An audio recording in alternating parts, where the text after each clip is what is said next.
الرحيم هل أتى على الإنسان حين من الدهر لم يكن شيئا مذكورا إنا خلقنا الإنسان من نطفة أمشاج نبتليه فجعلناه سميعا بصيرا إنا هديناه السبيل إما شاكرا وإما كفورا إنا أعتدنا للكافرين سلاسل وأغلالا وسعيرا إن الأبرار يشربون من كأس كان مزاجها كافورا عينا يشرب بها عباد الله يفجرونها تفجيرا يوفون بالنذر ويخافون يوما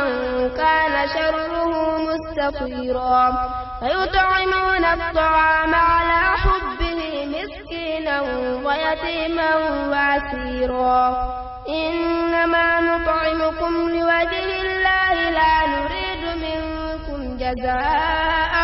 ولا شكورا إنا نخاف من ربنا يوما عبوسا قمطريرا فوقاهم الله شر ذلك اليوم ولقاهم نضرة وسرورا وجزاؤهم بما صبروا جنة وحريرا متكئين فيها على الأرائك لا يرون فيها شمسا ولا زمهريرا ودانية عليهم ظلالها وذللت قطوفها تذليلا ويطاف عليهم بآنية من فضة وأكواب كانت قوارير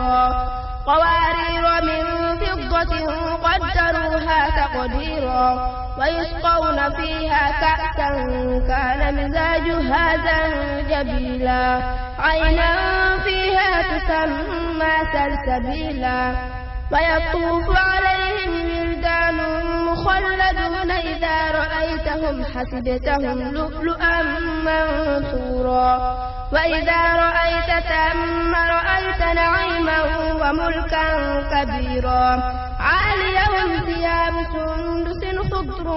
واستبرق وحلوا وساور من فضة وسقاهم ربهم شرابا طهورا إن هذا كان لكم جزاء وكان سعيكم مشكورا إنا نحن نزلنا عليك القرآن تنزيلا فاصبر لحكم ربك ولا تطع منهم آثما أو كفورا واذكر اسم ربك بكرة وأصيلا ومن الليل فاسجد له وسبحه ليلا طويلا إن هؤلاء